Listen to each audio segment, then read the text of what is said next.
함께 경배와 찬양으로 2025년 11월 2일 성령 감리무 제21주 온유교회 주일 예배를 시작하시겠습니다.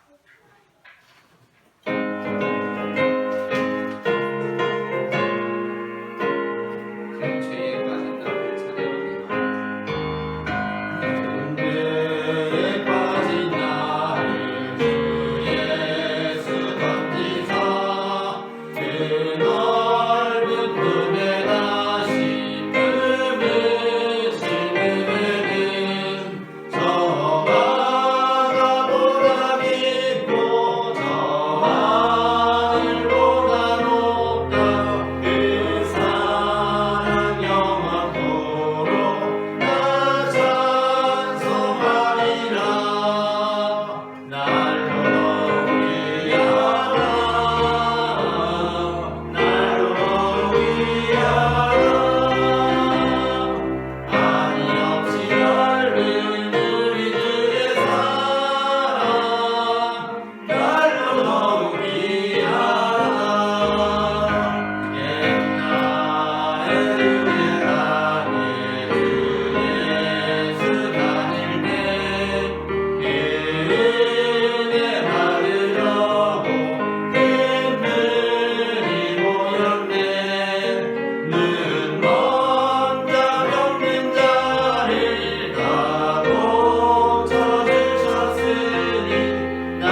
내가 여호와를 항상 송축하며 내 입술로 항상 주를 찬양하리이다. 내 영혼이 여호와를 자랑하리니 곤고한 자들이 이를 듣고 기뻐하리로다. 나와 함께 여호와를 광대하시다 하며 함께 그 이름을 높이세. 아멘.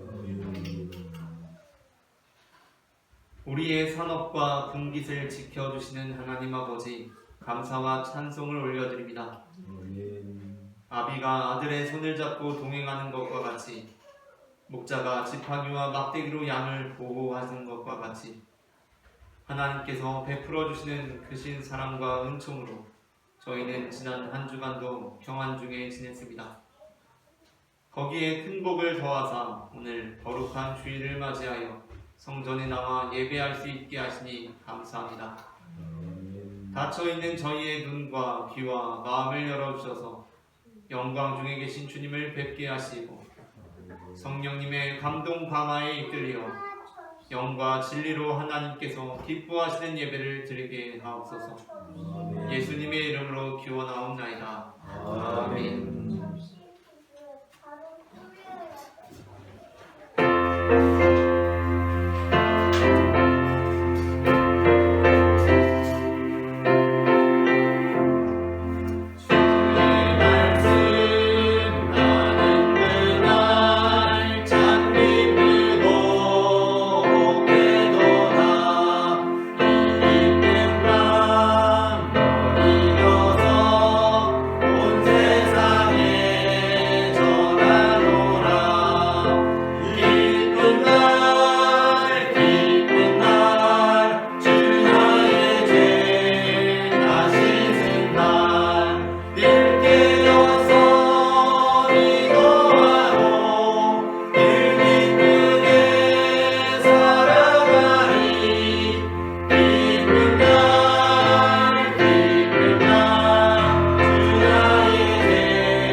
말할 수 없는 탄식으로 동정하시며 권능의 팔을 내밀어 성도를 구원해 주시는 하나님 아버지, 마음은 원이로되 육신이 연약하여 육신의 정욕을 뿌리치지 못하고 오늘도 죄악의 수렁에서 몸을 뿌리치고 있는 이 죄인을 살펴주옵소서. 저희는 원하는 바 선을 행하지 아니하고 도리어 원하지 않았던 악을 행하였으나 십자가의 보혈로 깨끗게 하여 주옵소서. 예수님의 이름으로 이 고백의 기도를 드립니다. 아멘.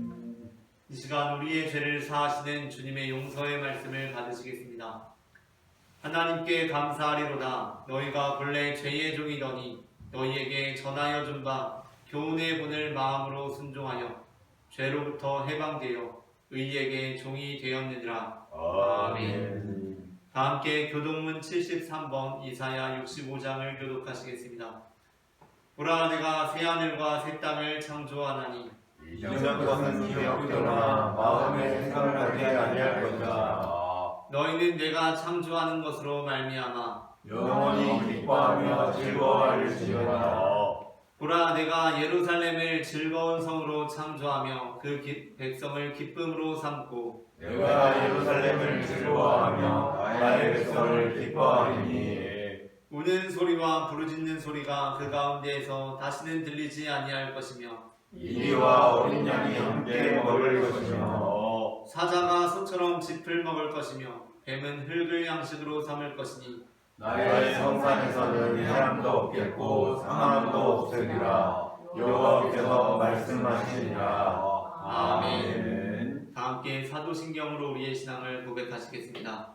전능하사 천지를 만드신 하나님 아버지를 내가 믿사오며 그 외아들 우리 주 예수 그리스도를 믿사오니 이는 성령으로 잉태하사 동정녀 마리아에게 나시고 본디오 빌라도에게 고난을 받으사 십자가에 못 박혀 죽으시고 장사한 지 사흘 만에 죽은 자 가운데서 다시 살아나시며 하늘에 오르사 전능하신 하나님 우편에 앉아 계시다가 저리로서 산자와 죽은 자를 심판하러 오시리라. 성령을 믿사오며 거룩한 공예와 성도가 서로 교통하는 것과 죄를 사하여 주신 것과 몸이 다시 사는 것과 영원히 사는 것을 믿사옵나이다. 아멘.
세계 만물을 창조하신 살아계신 하나님 우리 아버지, 주님의 높고 위대하심을 찬양합니다. 나 같은 죄인을 사랑하사 독생자 예수 그리스도를 십자가 죽음에 버리시고 사망 가운데 있던 우리를 구원하여 영생의 길로 인도하여 주심을 감사드리나이다. 오늘도 거룩한 주일을 우리에게 허락하시고 주 하나님께 나와 예배하는 귀한 시간을 주셨으니 우리가 주님의 은혜를 힘입고 주 앞에 엎드려 감사와 찬양과 경배로 주님을 높이며 우리의 생명이 되시는 말씀을 청종하고 우리의 모든 필요를 공급하시는 주께 간구합니다. 하나님이시여 우리를 받으시고 영광 중에 여기 임재하여 주옵소서. 은혜로우신 하나님 우리 아버지, 우리가 사는 것은 내가 사는 것이 아니요 나를 위해 죽으신 그리스도 예수께서 내 안에 사는 것임을 믿고 고백합니다. 주님이 아니면 우리의 삶은 아무 의미가 없으며 바람에 날리는 겨와 같을진데 사랑하는 제자 시몬에게 네가 나를 사랑하느냐 물으셨던 주님께서는 우리들의 매일의 삶 가운데 오셔서 네가 나를 사랑하느냐 물으시지만 저희는 육신의 생각과 힘든 삶과 고생으로 허덕이며 주님의 오심을 알지 못하고 외면했습니다. 주님 용서하여 주옵소서. 당연히 내가 주님을 사랑합니다. 뜻을 다해 성품을 다해 힘을 다해 주님을 사랑하는 저희들입니다. 우리를 불쌍히 여기소서, 믿음 있게 하소서. 하나님을 사랑한다고 늘 고백하는 저희들의 삶이 되게 도와주옵소서.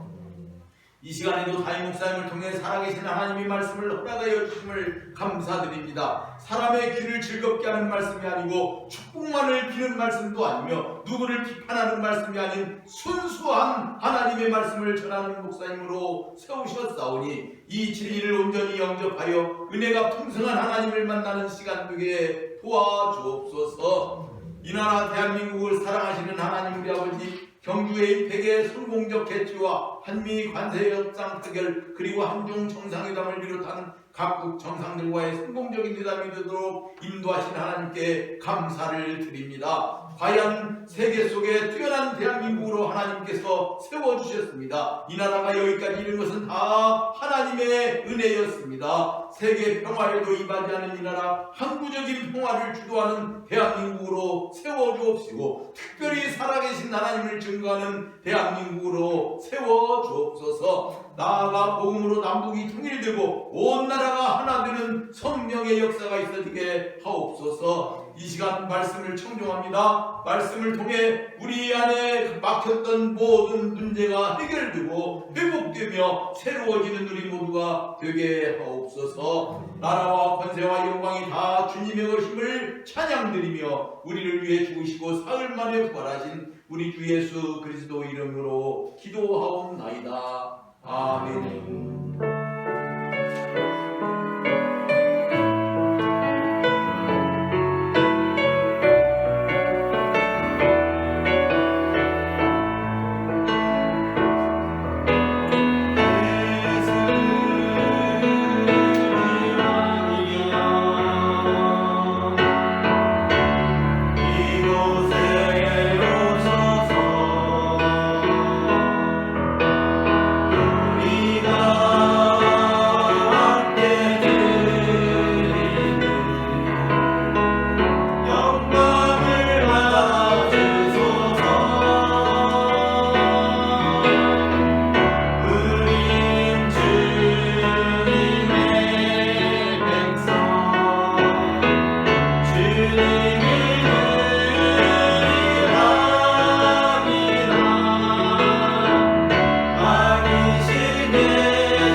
갈라디아서 4장 8절부터 16절까지 말씀입니다.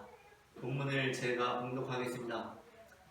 그러나 너희가 그때에는 하나님을 알지 못하여 본질상 하나님이 아닌 자들에게 종노릇하였더니 이제는 너희가 하나님을 알 뿐 아니라 더욱이 하나님이 하신 바 되었거늘 어찌하여 다시 약하고 천박한 초등학문으로 돌아가서 다시 그들에게 종노릇하려 하느냐. 너희가 날과 달과 절기와 해를 삼가 지키니 내가 너희를 위하여 수고한 것이 헛될까 두려워하노라. 형제들아, 내가 너희와 같이 되었은즉 너희도 나와 같이 되기를 구하노라. 너희가 내게 해롭게 하지 아니하였느니라. 내가 처음에 육체의 약함으로 말미암아 너희에게 복음을 전하는 것을 너희가 아는 바라. 너희를 시험하는 것이 내 육체에 있으되 이것을 너희가 업신여기지도 아니하며 버리지도 아니하고 오직 나를 하나님의 천사와 같이 또는 그리스도 예수와 같이 영접하였도다. 너희의 복이 지금 어디 있느냐? 내가 너희에게 증언하노니 너희가 할 수만 있었더라면 너희의 눈이라도 빼어 나에게 주었으리라. 그런즉 내가 너희에게 참된 말을 함으로 원수가 되었느냐? 아멘. 기독교 신앙에서 구원은 가장 결정적인 사건입니다. 그리고 애굽에서 종살이하던 이스라엘의 출애굽 사건은 죄의 종노릇하던 자녀에 대한 하나님의 구원의 가장 대표적인 상징입니다. 그런데 그렇다고 하면 기독교 신앙에서 구원이 가장 결정적인 사건이고 출애굽 사건이 구원의 가장 대표적인 상징이라고 하니 성경의 출애굽 사건은 성경의 맨 마지막에 위치해야 할 것 같습니다. 그게 아니더라도 어쨌든 신약에는 예수님이라는 엄청난 분이 나오시기 때문에 그러나 그럼에도 불구하고 출애굽 사건은 구원을 상징하니까 적어도 구약의 맨 마지막에 위치를 해야 할 것 같습니다. 그런데 만일 그게 아니라고 하더라도 많이 양보해도 출애굽 사건은 적어도 모세오경에서는 맨 마지막에 위치해야 할 것 같습니다. 하지만 우리의 기대와 달리 기독교 신앙에서 가장 결정적인 사건인 구원을 상징하는 가장 대표적인 상징으로서의 출애굽 사건은 성경 전체나 구약에서뿐만 아니라 모세오경 안에서도 후반부가 아니라 전반부에 기록되어 있습니다.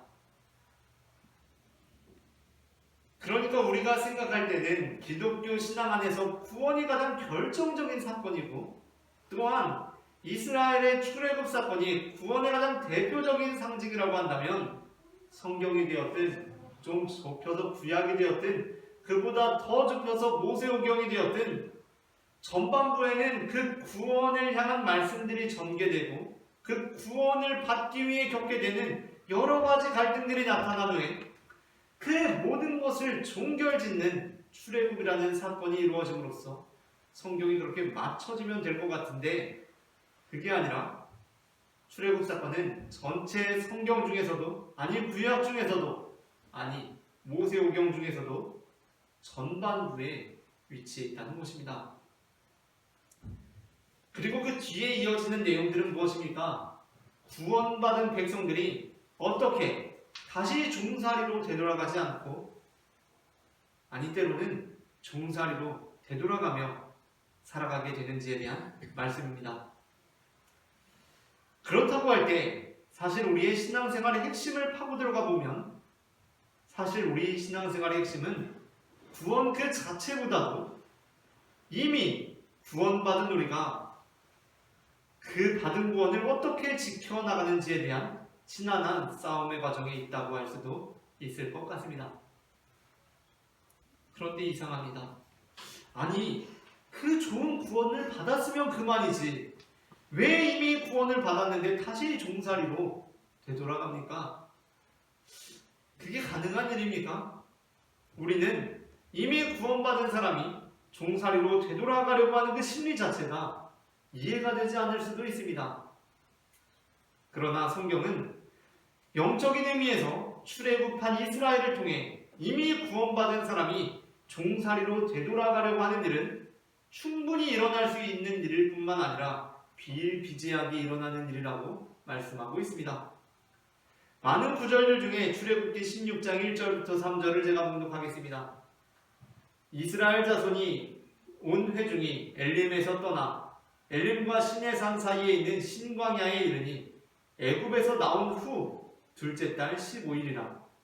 이스라엘 자손 온 회중이 그 광야에서 모세와 아론을 원망하여 이스라엘 자손이 그들에게 이르되 우리가 애굽 땅에서 고기가마 곁에 앉아있던 때와 떡을 배불리 먹던 때에 여호와의 손에 죽었더라면 좋았을 것을 너희가 이 광야로 우리를 인도해내어 이 온 회중이 주려 죽게 하는도다. 아멘. 오늘 우리는 어찌하여 다시 종노릇하려 하느냐라는 제목의 설교를 나눕니다. 제목을 제가 먼저 읽으면 따라 읽는 식으로 두 번 읽어보겠습니다. 어찌하여 다시 종노릇하려 하느냐? 어찌하여 다시 종노릇하려 하느냐? 어찌하여 다시 종노릇하려 하느냐? 어찌하여 다시 종노릇하려 하느냐? 전해지는 말씀을 통하여서 하나님의 자녀된 사람이 왜 다시 죄의 종된 사람으로 돌아가는지 알게 되고 우리는 때로 죄에 사로잡힐 때마다 이 사실들을 상기함으로 다시 종노릇으로 돌아가는 일이 없이 하나님의 온전하신 구원에 거하는 자녀가 되기를 소망합니다. 아멘. 그렇다면 하나님의 자녀가 무슨 이유로 다시 죄의 종으로 되돌아가는 것입니까? 첫째 함께 읽겠습니다. 첫째, 자녀된 길이 힘든 길이라는 것을 받아들이지 못하기 때문입니다. 갈라디아서 4장 8절부터 9절입니다. 제가 봉독하겠습니다. 그러나 너희가 그때에는 하나님을 알지 못하여 본질상 하나님이 아닌 자들에게 종노릇하였더니 이제는 너희가 하나님을 알 뿐 아니라 더욱이 하나님이 하신 바 되었거늘 어찌하여 다시 약하고 천박한 초등학문으로 돌아가서 다시 그들에게 종로를 하려 하느냐. 아멘. 많은 사람들이 하나님의 자녀가 되었으면서도 다시 죄의 종으로 되돌아가는 이유는 자녀된 길이 힘든 길이라는 것을 받아들이지 못하기 때문입니다. 어린 시절에 동화책을 보면 백설공주를 시기한 나쁜 왕비가 준 사과를 먹고 죽을 뻔했다가 7 난장이의 도움으로 왕자님을 만나는 우여곡절 끝에 왕자님과 결혼을 해서 행복하게 살게 됩니다. 신데렐라 역시 계모와 언니들에게 구박을 받다가 요정들의 도움으로 왕자님을 만나게 되었는데 또 그 시간 제한이 있어서 막 다급하게 헤어졌는데 마침 그때 유리구두를 잃어버린 것이 오히려 좋은 일이 되어서 신데렐라를 찾을 수 있게 되어서 그런 우여곡절 끝에 왕자님과 결혼해서 행복하게 살게 됩니다. 그렇게 이 동화들은 끝이 납니다.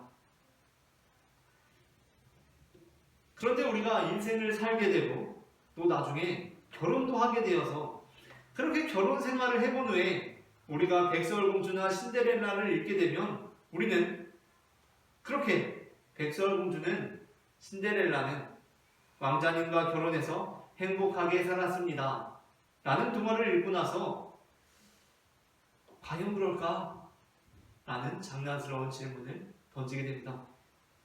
그냥 그렇게 이제 결혼했으니까 다 행복했다고 얼버무려도 될까? 라고 질문을 던지게 됩니다. 그 이유는 우리가 이제 결혼해서 살아보니까 이 결혼해서 살아가게 될 시간들을 그냥 그렇게 결혼해서 행복하게 살았습니다 라고 아름답게 처리해버리기에는 뭔가 이 전까지의 이야기들보다 이 마지막 한 문장이 더 비현실적으로 느껴지기 때문입니다. 요정 만나고 사과 먹고 죽을 뻔했다가 왕자님이 뽀뽀해서 깨어나고 이런 동화보다 마지막에 결혼해서 행복하게 살았습니다가 더 동화적이고 더 비현실적이라는 것입니다. 물론 결혼은 중요한 일이 동시에 아주 기쁜 일입니다. 그러나 그럼에도 불구하고 수많은 사람들이 그 기쁘고 행복한 결혼 생활을 중단하는 이유가 무엇입니까? 그렇게 결혼하면 이제 내 인생도 백설공주처럼 신데렐라처럼 결혼해서 행복하게 사는 것으로 끝이라고 생각하기 때문입니다.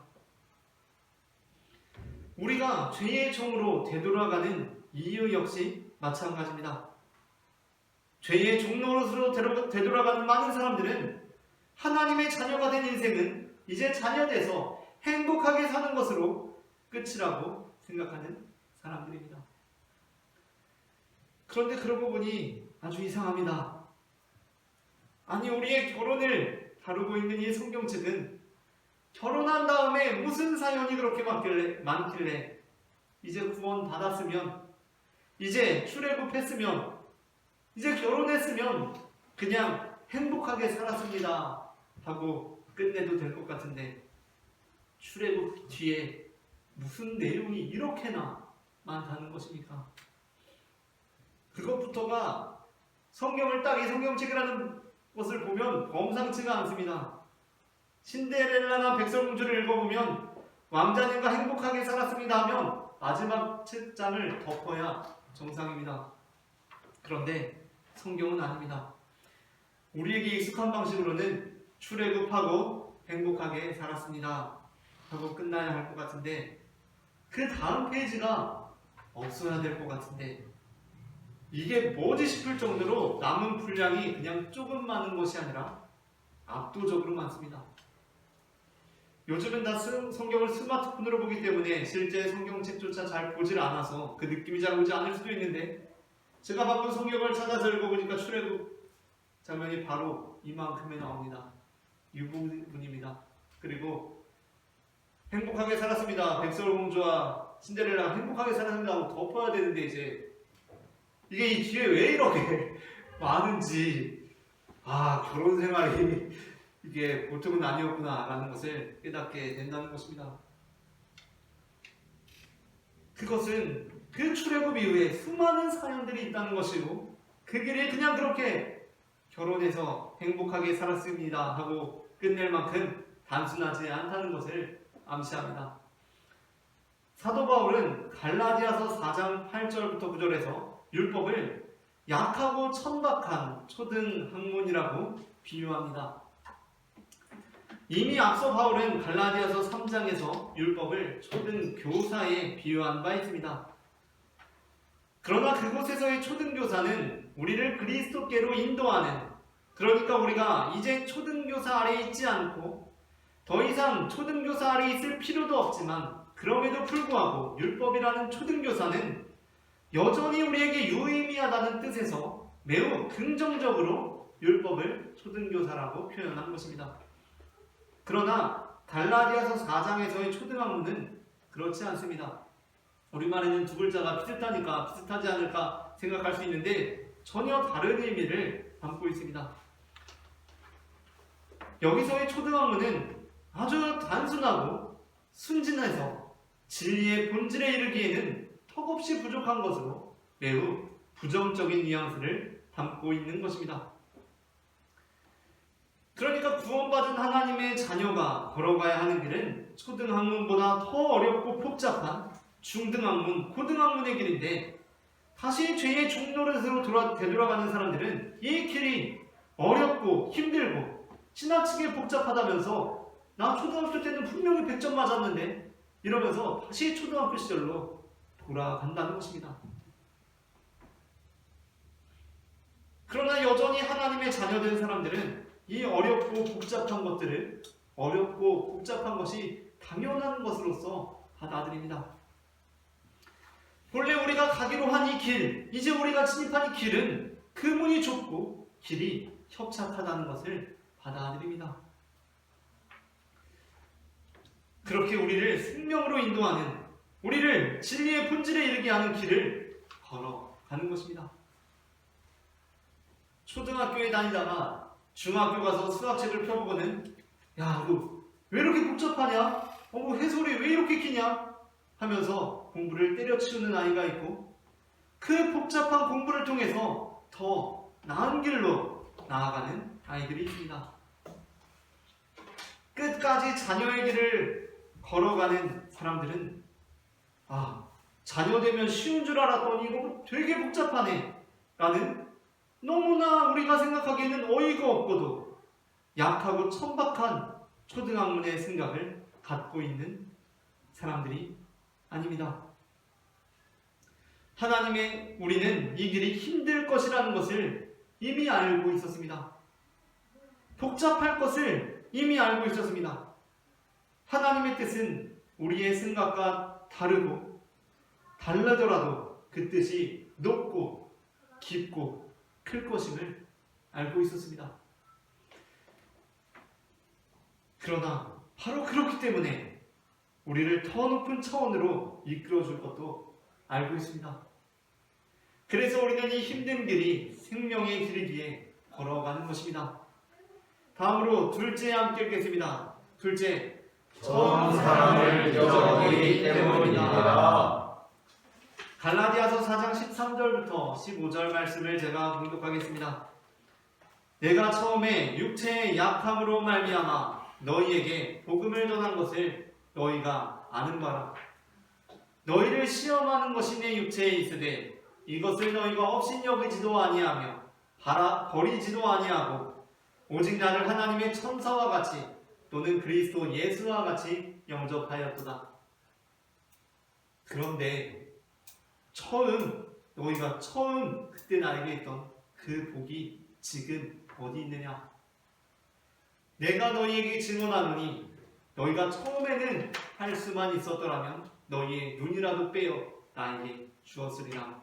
아멘. 사도 바울에게는 성도들을 낙심케 할 만한 질병이 있었습니다. 그리고 다수의 성서학자들은 오늘 본문의 15절의 본문의 표현을 근거로 그 바울의 질병이 눈에 관한 질병이었을 것이라고 추측합니다. 왜냐하면 바울이 갈라디아 교회에 대해서 너희가 그렇게 나를 사랑할 때 너희는 너희 눈이라도 빼서 나에게 줬을 것이다. 그렇게 말씀하기 때문입니다.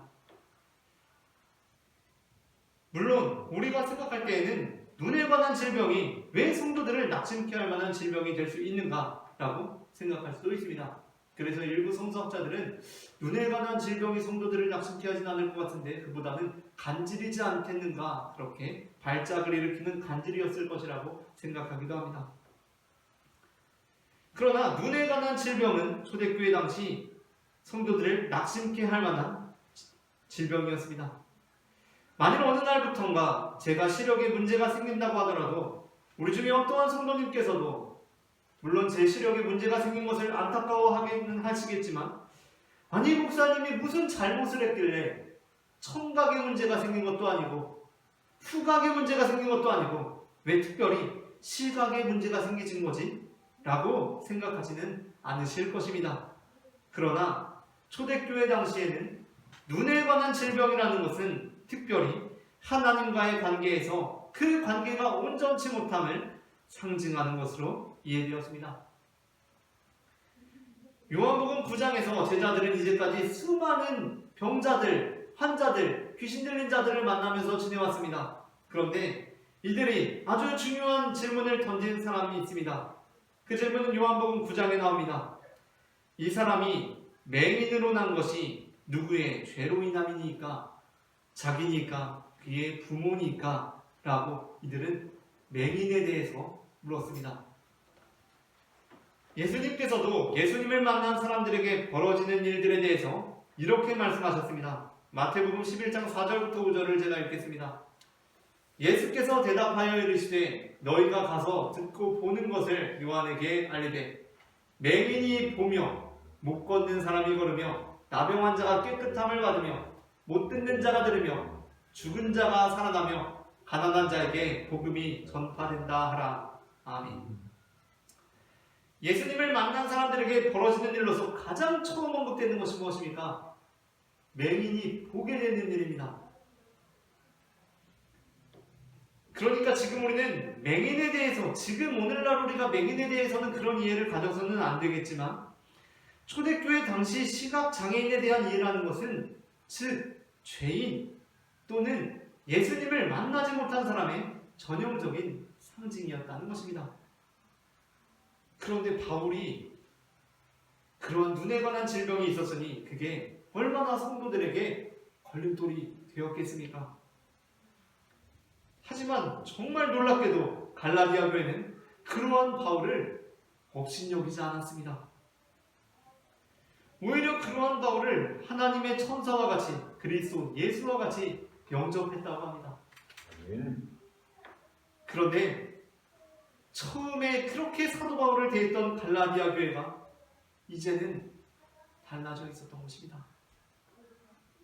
그러한 상황 속에서 바울은 처음 그들이 자신과 어떠한 관계를 맺었고 서로가 서로를 얼마나 뜨겁게 사랑했는지를 상기시키고 있습니다. 제가 잘은 모르지만 저보다 훨씬 이전에 옛날에는 결혼을 할 때 연애를 하는 것보다도 그냥 선을 봐서 하는 경우가 더 많았다고 합니다. 하지만 근래에는 설령 선을 보고 하더라도 소개팅으로 하거나 결혼 정보회사를 통해서 하더라도 그것은 하나의 시작점일 뿐이고 대부분의 사람들이 연애를 하고 또 서로 사랑을 확인한 후에 그렇게 결혼을 하게 되는 경우들이 압도적으로 많아지게 되었습니다. 그러니까 지금 생각해보면 예전에는 결혼을 하는 데 있어서 뭐 요즘처럼 막 알콩달콩 서로 사랑하고 뭐 그런 것이 필수적인 것이 아니라 그냥 그런 것이 요즘보다는 좀 덜했다고 하는데 이제는 사랑 없이 결혼한다는 것 자체가 불가능으로 여겨지는 시대가 된 것입니다. 그런데 이상한 것은 오히려 그렇게 사랑으로 결혼한 사람들이 더 결혼 생활을 유지하지 못하고 있다는 것입니다. 그 이유가 무엇입니까? 그 이유야 뭐 가정마다 여러 가지 문제들이 있겠지만 그 중 하나는 처음 사랑을 잊어버렸기 때문입니다. 지금 힘들 수 있습니다. 어려울 수 있습니다. 진짜 간신히 살아내고 있는 것일 수도 있습니다. 그런데 오히려 정말 그렇다고 한다면 반드시 필요한 것이 있습니다. 그것은 처음 사랑을 회복하는 것입니다. 로맨스 영화를 보다 보면 주인공 연인에게 그 관계에는 반드시 위기가 찾아옵니다. 그것이 영화이기 때문입니다. 저마다의 이유로 그 관계에 금이 가기 시작하고 갈등이 고조되기 시작합니다.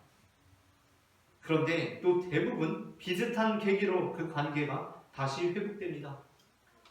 그럴 때 거의 대부분의 로맨스 영화들이 차용하는 그 관계가 전환되는 계기로 나오는 것이 무엇입니까? 어떤 모티브를 통해서 그들이 처음 뜨겁게 사랑했던 그때를 되돌아보게 되는 것입니다.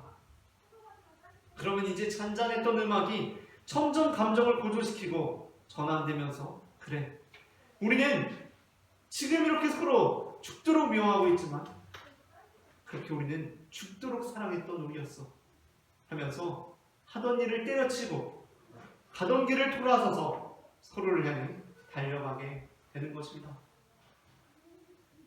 요한계시록에서 예수님께서는 에베소 교회에 편지하시면서 이렇게 말씀하십니다. 요한계시록 2장 1절부터 4절 말씀을 제가 읽겠습니다. 에베소 교회의 사자에게 편지하라. 오른손에 있는 7뼈를 붙잡고 7 금촛대 사이를 거니시는 이가 이르시되 내가 네 행위와 수고와 네 인내를 알고 또 약한 자들을 용납하지 아니하는 것과 자칭 사도라 하되 아닌 자들을 시험하여 그의 거짓된 것을 네가 드러낸 것과 또 네가 참고 내 이름을 위하여 견디고 게으르지 아니한 것을 아노라. 그러나 너를 책망할 것이 있나니 너의 처음 사랑을 버렸느니라. 아멘. 마지막 4절은 에베소 교회를 향한 책망임과 동시에 지금 에베소 교회가 반드시 나아가야 할 길에 대해서 제시해 주시는 말씀입니다. 에베소 교회는 지금 참고 견뎌나가는 과정 중에 있습니다. 그러한 점에서 에베소 교회는 자녀된 삶이 단순하고 쉬운 삶이 아니라 복잡하고 어려운 길임에도 본래 자녀된 삶이라는 것은 그러한 것임을 받아들이고 그 길을 참고 견디고 있는 자녀된 교회의 본이 되는 교회입니다. 그러나 그러한 상황 속에서 다시 죄의 종노릇하지 않고 끝까지 그 길을 걸어가기 위해 반드시 잊지 말아야 할 것이 있습니다. 그것은 바로 처음 사랑입니다. 자녀된 성도는 다시 죄의 종노릇하지 않기 위해서 우리가 하나님을 얼마나 사랑했는지, 하나님께서 우리를 얼마나 사랑하셨는지에 대한 처음 기억을 간직하고 소중히 여겨야 합니다. 마지막으로 셋째 함께 읽겠습니다. 셋째, 참된 말에 귀 기울이지 않기 때문이다. 갈라디아서 4장 16절 말씀을 제가 봉독하겠습니다. 그런즉 내가 너희에게 참된 말을 함으로 원수가 되었느냐. 아멘. 우리는 연약한 인간이기에 하나님의 자녀가 된 이후에도 넘어지고 실수합니다. 그렇게 죄의 종으로 되돌아갑니다. 하지만 하나님께서는 우리를 사랑하심으로 계속해서 우리에게 말씀해 주십니다. 그런데 그럼에도 불구하고 우리가 종노릇으로 되돌아가는 이유는 무엇입니까? 그 말씀, 하나님께서 우리에게 주시는 그 말씀에 귀 기울이지 않기 때문입니다. 오히려 우리에게 옳은 말을 하는 사람을 원수로 여기기 때문입니다. 보통 남유다에서 다윗을 제외하고 다윗처럼 행해서 하나님의 뜻대로 행한 왕을 뽑는다면 히스기야와 요시야를 뽑습니다. 그런데 히스기야와 요시야의 반열에 아쉽게 들지 못하는 인물이 바로 아사라는 왕입니다. 아사 역시 하나님의 자녀로서 남유다에서 위대한 일들을 행한 왕이었습니다. 그러나 하나님의 뜻대로 잘 행하다가도 또 실수하듯이 아사왕 역시 실수했습니다. 그것은 북이스라엘과의 전쟁에서 하나님을 의지하지 않고 아람왕 벤하닷을 의지했던 것이었습니다. 이 사건은 하나님의 자녀가 아람의 종노릇을 하게 된 사건입니다. 그러나 그렇다고 해도 하나님께서는 그를 포기하지 않으십니다. 하나님께서는 아사왕에게 선견자 하나니를 보내셔서 말씀하십니다. 그때 아사는 어떻게 해야 합니까? 자신의 잘못을 시인하고 그 참된 말을 해준 그 사람을 귀하게 여기고 생명의 은인으로 삼아야 하는 것입니다. 그런데 우리가 죄의 종노릇에서 벗어나지 못하는 이유가 무엇입니까? 그 참된 말을 해주는 사람이 사실은 생명의 은인인데 그를 원수로 보는 것입니다. 아사왕이 정말 안타까운 이유는 그가 범죄했기 때문이 아닙니다. 아사왕이 정말 안타까운 이유는 그가 자신에게 참된 말을 해주는 사람을 박해했던 것이었습니다. 역대하 16장 10절 말씀을 제가 보도하겠습니다. 아사가 노하여 선견자를 옥에 가두었으니 이는 그의 말에 크게 노하였음이며 그때 아사가 또 백성 중에서 몇 사람을 학대하였더라. 아멘. 우리는 험한 길을 걸어가는 가운데 지쳐서 더군다나 그 상황 속에서 처음 사랑을 잊어버리는 바람에 때로 죄의 종로를 타게 될 수도 있습니다. 그러나 그러한 상황 속에서도 그러한 우리가 절망하지 않으면 그러한 우리를 끝까지 포기하지 않으시고 하나님께서 우리에게 참된 말을 하는 사람들을 보내주시기 때문입니다. 하나님께서 아사왕에게 선견자를 보내셨듯이 갈라디아 교회에 사도 바울을 통해서 갈라디아서를 보내셨듯이 하나님께서는 우리에게 참된 말을 하는 사람들을 보내주십니다. 그렇다면 이제부터가 중요합니다. 우리는 이제 그를 생명의 은인으로 여기겠습니까? 아니면 원수로 여기겠습니까?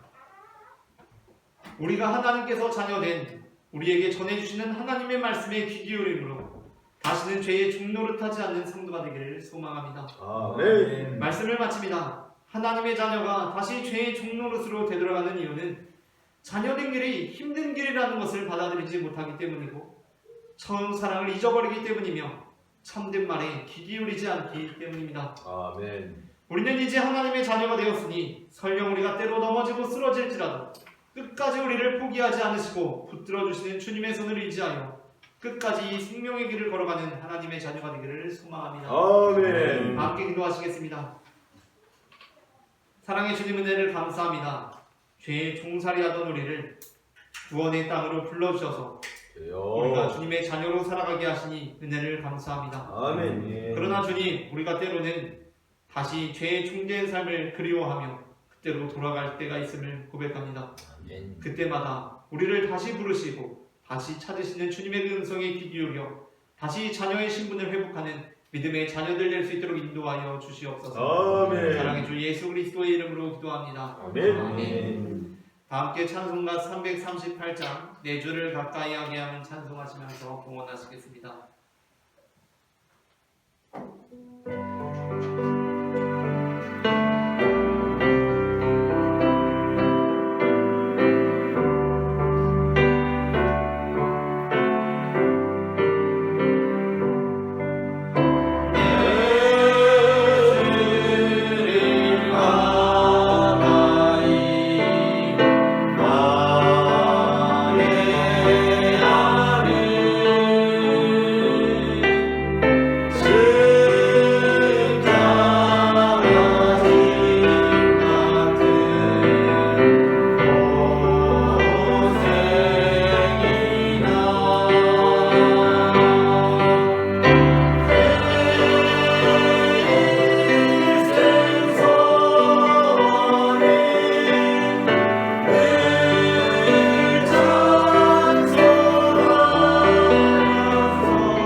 주신 은혜를 감사합니다.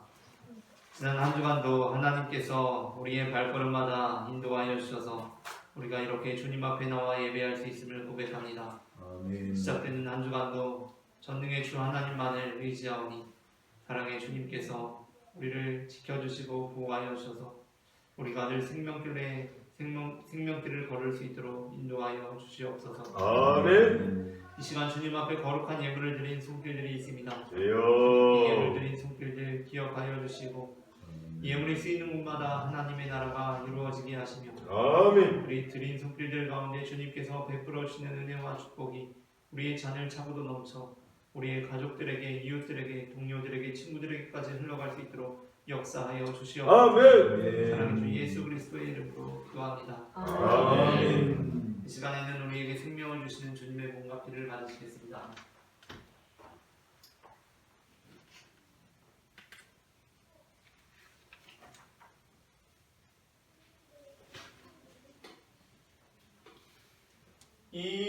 이것은 주님의 몸, 이것은 주님의 피, 이것을 먹고 마셔 주님의 생명 얻네. 이 떡을 받습니다. 이 잔을 받습니다. 주님을 사랑해요. 십자가 기억하리.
우리에게 생명의 몸과 피를 내어 주신 주님께 감사하며 함께 기도하시겠습니다. 우리를 위해 생명을 주시는 하나님 아버지, 이 거룩한 시기에 감사드리오며 성령의 능력 안에서 새 사람이 되어 하늘나라가 이 땅에 임할 때까지 그리스도의 증인으로 살게 하여 주옵소서. 우리 주 예수 그리스도의 이름으로 기도합니다. 아멘. 다 함께 평화의 인사 나누시겠습니다. 주님의 평화가 함께 하시기를 바랍니다. 주님의 평화가 함께 하시기를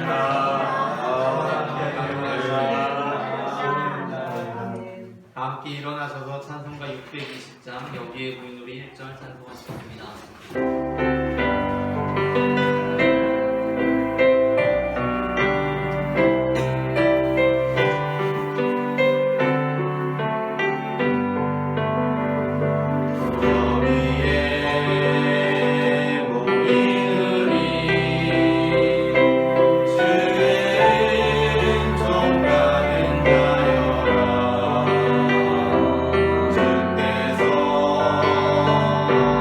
자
아들과 성령의 이름으로 세례를 베풀고 내가 너희에게 분부한 모든 것을 가르쳐 지키게 하라.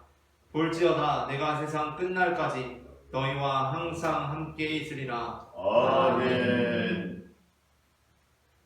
이제는 우리 주 예수 그리스도의 은혜와 하나님 아버지의 사랑과 성령님의 인도하심이 이제 우리가 주님의 자녀로 부르심을 받았으니 다시 죄의 종된 삶을 살아가지 않고 주님의 영원한 나라에 이르는 그날까지 하나님의 자녀로 살아가기를 소망하는 모든 성도들의 삶 가운데 지금부터 영원토록 함께 하시기를 간절히 축원하옵나이다. 아멘.